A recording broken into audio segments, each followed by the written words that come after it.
Salam teman-teman, jangan lupa mandi dulu dan pakai baju yang rapi untuk mengikuti sekolah minggu ini. Bye-bye.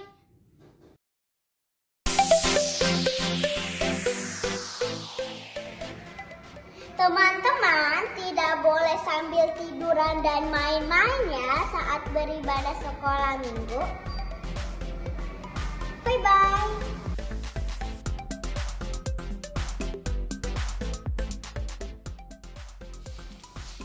Teman-teman harus semangat dan sungguh-sungguh ya selama ibadah. Tuhan Yesus memberkati.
Shalom adik-adik, selamat hari Minggu. Tuhan Yesus memberkati adik-adik semua.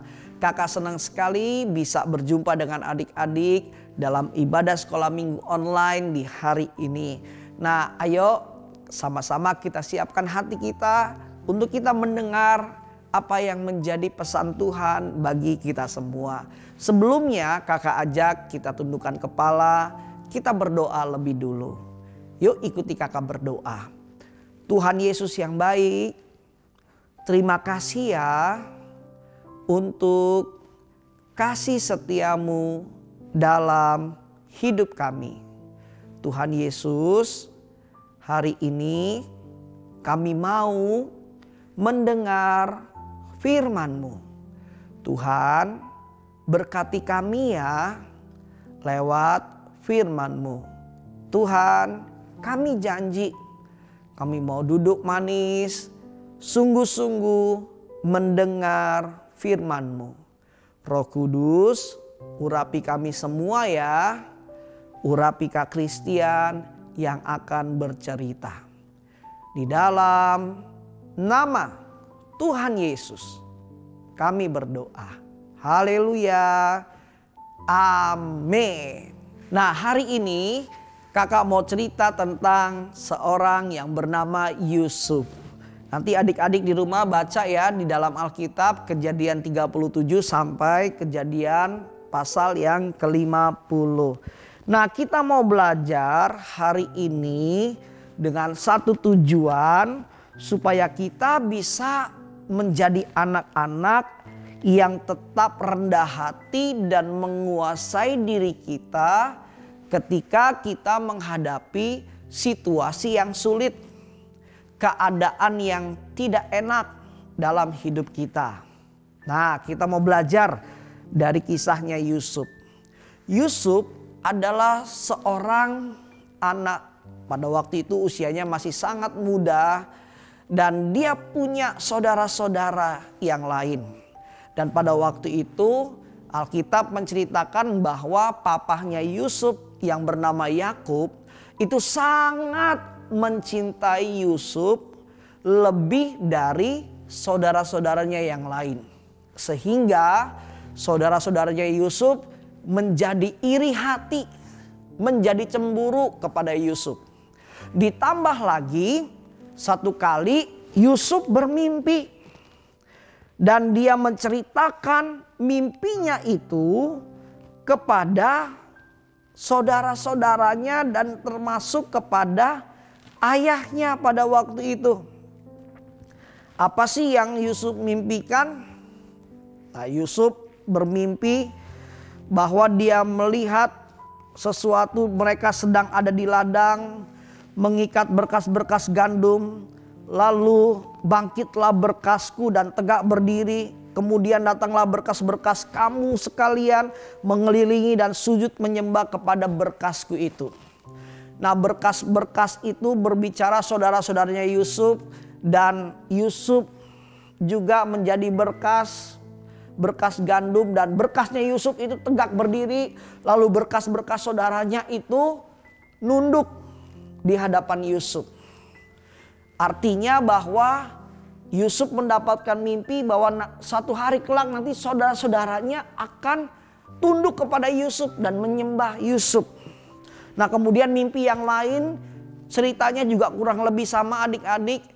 Bahwa Yusuf melihat bahwa orang tuanya pun akan sujud kepada Yusuf.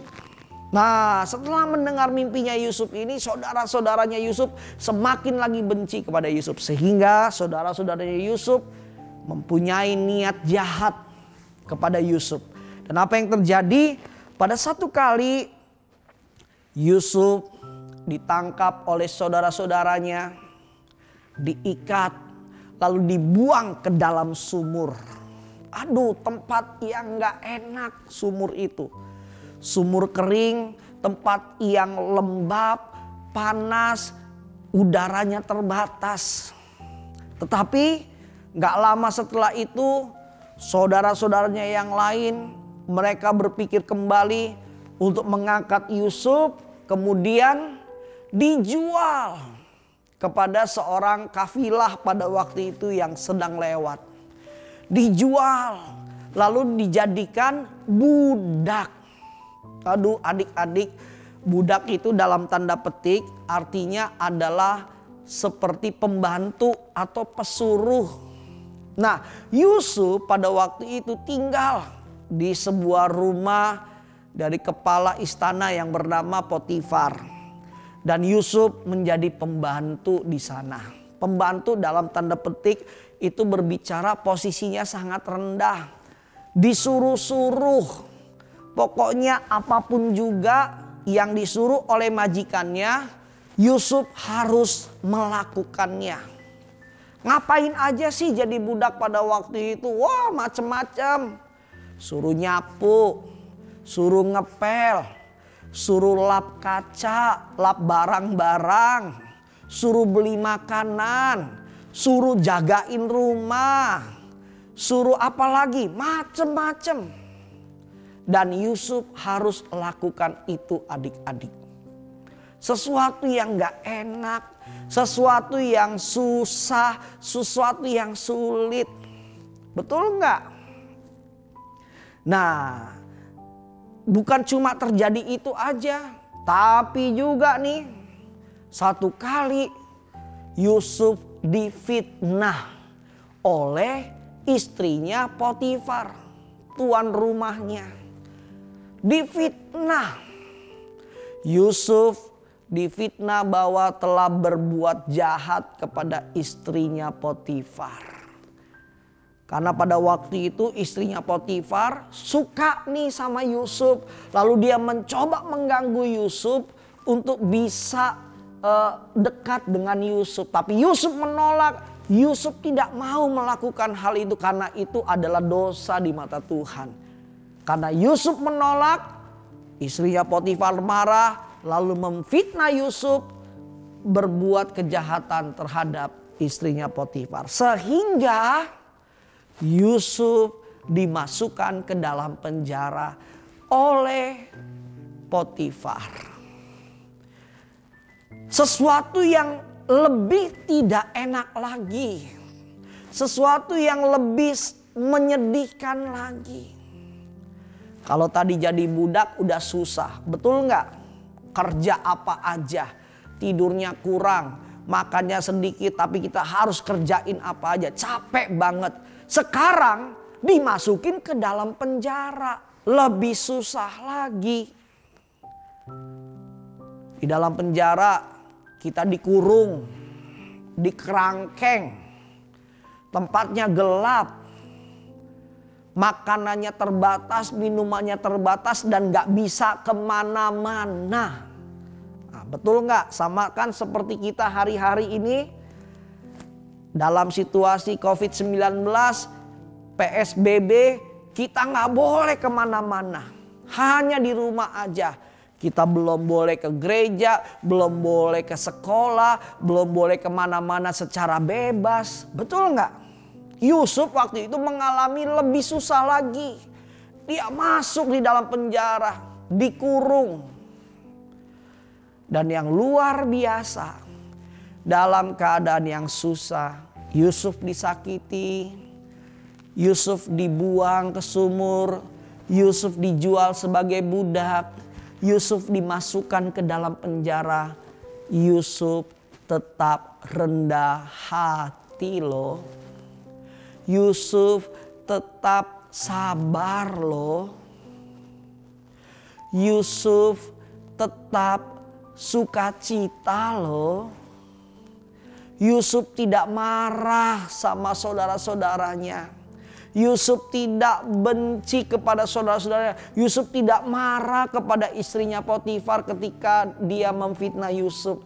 Yusuf tidak marah sama Tuhan. Yusuf enggak menggerutu, enggak ngomel-ngomel, enggak ngambek dalam keadaan yang susah. Tapi Yusuf tetap menikmatinya dan bersuka cita. Dan apa yang terjadi adik-adik? Pada waktunya Tuhan, Yusuf mendapatkan berkat Tuhan yang besar. Yusuf mendapatkan promosi dari Tuhan. Satu kali ada juru makan dan juru minum raja masuk ke penjara juga. Kemudian mereka mimpi ketika tidur di dalam penjara dan Yusuf memberitahukan mimpinya dan mimpinya itu digenapi. Singkat cerita mereka keluar. Setelah mereka keluar penjara, mereka ketemu dengan Raja Firaun. Lalu Raja Firaun juga tiba-tiba mendapatkan mimpi dan gak ada yang bisa mengartikan. Lalu juru makan ini, juru minum ini, mereka cerita bahwa di dalam penjara itu ada seorang yang bisa artikan mimpi loh. Lalu dipanggillah Yusuf, dibebaskan, dikeluarkan. Lalu Yusuf bisa mengartikan mimpinya si sang raja tersebut. Dan apa yang terjadi? Karena Yusuf bisa menceritakan mimpinya Raja Firaun, Yusuf dibebaskan dari penjara dan Yusuf diangkat menjadi pegawainya raja, menjadi wakilnya raja pada waktu itu. Sehingga posisinya Yusuf menjadi orang yang besar di dalam kerajaan Mesir pada waktu itu. Nah, adik-adik yang dikasihi Tuhan, setelah Yusuf menjadi penguasa di Mesir, terjadilah kelaparan yang hebat di Mesir. Sehingga apa? Pada waktu itu saudara-saudaranya Yusuf, termasuk ayahnya juga, mereka mengalami kelaparan. Lalu ayahnya Yusuf, Yakub, menyuruh saudara-saudaranya Yusuf untuk pergi ke Mesir, mencari makanan, membeli makanan. Dan tanpa mereka sadari, pada waktu itu mereka berjumpa dengan Yusuf yang sudah menjadi penguasa. Singkat cerita, mereka berjumpa dan saudara-saudaranya kaget bahwa Yusuf sudah menjadi raja, lalu menjadi wakil raja. Kemudian mereka ketakutan, mereka takut kalau Yusuf menyakiti mereka, balas dendam kepada mereka. Tapi apa yang Yusuf lakukan adik-adik? Yusuf mengampuni saudara-saudaranya. Yusuf tetap mengasihi saudara-saudaranya. Yusuf tidak balas dendam. Bahkan Yusuf berkata, kalian mereka-rekakan yang jahat terhadap aku, tetapi Tuhan mengubahnya menjadi kebaikan. Bahkan Yusuf berkata kepada saudara-saudaranya dan ayahnya, tinggallah bersama aku di Mesir dan aku akan pelihara engkau. Artinya apa? Yusuf tidak membalas kejahatan dengan kejahatan, melainkan Yusuf membalas kejahatan dengan kebaikan. Inilah pelajaran rohani yang kita bisa belajar dari seorang yang bernama Yusuf. Apa yang kita bisa belajar? Yang pertama, dalam keadaan susah, dalam keadaan sulit, adik-adik harus tetap sabar. Gak boleh marah-marah, gak boleh ngomel-ngomel, gak boleh ngambek-ngambek. Kalau gak dikasih uang sama mama sama papa, kalau misalkan gak dikasih uang jajan, tetap bersukacita. Tetap kita nggak boleh marah-marah. Kalau kita nggak boleh keluar-keluar rumah, ayo di rumah aja nak. Jangan main-main keluar. Aduh kita jadi bosen kan. Aduh kita jadi kesel kan. Tapi kita belajar seperti Yusuf. Kita harus sabar. Kita harus menikmati keadaan yang kita sedang alami. Amin adik-adik. Kita harus tetap menguasai diri. Lalu apalagi pelajaran yang kita bisa belajar? Ketika kita disakiti orang lain, kita jangan membalasnya dengan kejahatan. Melainkan kita harus bisa mengampuni orang lain. Ketika saudara kita nakalin kita, ketika teman-teman kita nakalin kita, ketika orang lain menghina kita, mengejek kita, ngambil barang kita, ngumpetin barang kita, kita harus tetap menguasai hati kita. Kita harus tetap bisa mengampuni mereka. Berapa banyak adik-adik yang sering kalau marahan sama teman-temannya lalu bilang, kita musuhan aja deh, kita musuhan aja ya. Udah deh pokoknya sekarang kamu musuh sama aku. Tapi hari itu Yusuf ketika disakiti saudara-saudaranya, Yusuf tidak memusuhi saudaranya adik-adik. Yusuf tetap berlaku baik kepada saudara-saudaranya. Ayo hari-hari ini kakak mau ajak adik-adik semua harus bisa rendah hati. Sama-sama katakan rendah hati. Lebih keras 1, 2, 3. Rendah hati dan menguasai diri. Adik-adik dalam keadaan susah, adik-adik harus tetap sabar dan mengucap syukur sama Tuhan Yesus. Adik-adik dijahatin orang, adik-adik harus bisa tetap mengasihi orang tersebut. Amin. Dan kakak percaya berkat yang sama seperti Yusuf Tuhan berikan juga kepada adik-adik. Ada berkat promosi dari Tuhan. Tuhan pasti akan angkat hidup adik-adik. Semakin hari semakin tinggi. Semakin hari semakin naik. Dan Tuhan pasti akan percayakan adik-adik menjadi orang-orang yang hebat. Dan orang-orang yang dipakai Tuhan luar biasa. Amin. Seperti Tuhan pakai hidupnya Yusuf menjadi pemimpin. Siapa yang mau masa depannya diberkati Tuhan, jadi orang hebat, jadi orang besar, angkat tangannya. Puji Tuhan. Sama-sama bilang jaga hati. Sama-sama bilang rendah hati. Sama-sama bilang menguasai diri. Amin. Ayo tundukkan kepala kita. Kakak ajak kita berdoa.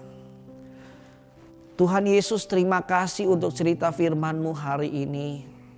Kami boleh belajar dari seorang yang bernama Yusuf. Yusuf adalah seorang yang sabar. Yusuf adalah seorang yang bisa mengampuni, mengasihi orang yang jahat terhadap dia. Tuhan, pakailah hidup kami seperti Yusuf, supaya kami bisa memuliakan nama Tuhan lewat hidup kami. Supaya kami bisa menyenangkan Tuhan lewat sikap dan perilaku kami. Dan supaya kami juga bisa memperoleh janji berkat Tuhan. Tuhan akan memberikan promosi dalam kehidupan kami. Tuhan akan mengangkat kehidupan kami. Naik, tidak turun, menjadi kepala dan bukan ekor. Terima kasih Tuhan Yesus, mampukan kami semua anak-anak-Mu untuk kami melakukan apa yang menjadi firman-Mu dalam hidup kami. Terima kasih Tuhan Yesus. Ini doa kami dan syukur kami dalam nama Yesus Tuhan. Kami berdoa. Haleluya. Sama-sama katakan amin. Adik-adik, mari sama-sama kita memperkatakan Mazmur 91. Mazmur 91 ayat 1 sampai 16. Dalam lindungan Allah, orang yang duduk dalam lindungan yang maha tinggi dan bermalam dalam naungan yang maha kuasa akan berkata kepada Tuhan, tempat perlindunganku dan pertahananku, Allahku yang kupercayai. Sungguh Dialah yang akan melepaskan engkau dari jerat penangkap burung, dari penyakit sampar yang busuk. Dengan kepaknya Ia akan melindungi engkau. Di bawah sayapnya engkau akan berlindung. Kesetiaannya ialah perisai dan pagar tembok. Engkau tak usah takut terhadap kedahsyatan malam, terhadap panah yang terbang di waktu siang, terhadap penyakit sampar yang berjalan di dalam gelap, terhadap penyakit menular yang mengamuk di waktu petang. Walau 1000 orang rebah di sisimu dan 10.000 di sebelah kananmu, tetapi itu tidak akan menimpa kamu. Engkau hanya menontonnya dengan matamu sendiri dan melihat pembalasan terhadap orang-orang fasik. Sebab Tuhan ialah tempat perlindunganku, yang maha tinggi telah kau buat tempat perteduhanmu. Malapetaka tidak akan menimpa kamu dan tulah tidak akan mendekat ke perkemahanmu. Sebab malaikat-malaikatnya akan diperintahkannya kepadamu untuk menjaga engkau di segala jalanmu. Mereka akan menantang engkau di atas tangannya, supaya kakimu jangan terjatuh kepada batu. Singa dan ular gedung akan kau langkahi, engkau akan menginjak anak singa dan ular naga. Sungguh hatinya melekat kepadaku, maka aku meluputkannya. Aku akan membentenginya, sebab ia mengenal aku. Bila ia berseru kepadaku, aku akan menjawab. Aku akan menyertai dia dalam kesesakan. Aku akan meluputkannya dan memuliakannya. Dengan panjang umur akan kukenyangkan dia, dan akan kuperlihatkan kepadanya keselamatan daripadaku. Amin. Stay healthy. God bless you. Bye-bye. Adik-adik, mari kita angkat tangan kita untuk terima berkat yang dari Tuhan. Adik-adik yang dikasihi Tuhan, saat ini terimalah berkat kasih karunia, sukacita, damai sejahtera yang berlimpah-limpah dari Bapa di surga melalui putranya yang tunggal Tuhan Yesus Kristus serta persekutuan yang manis dengan Roh Kudus turun atas kita semua, memberikan kemenangan, kekuatan, keberhasilan, kesehatan yang sempurna mulai hari ini sampai Maranatha. Tuhan Yesus datang yang kedua kali menjemput kita semua di awan-awan yang permai, bahkan sampai selama-lamanya. Yang diberkati Tuhan sama-sama katakan amin. Tuhan Yesus memberkati.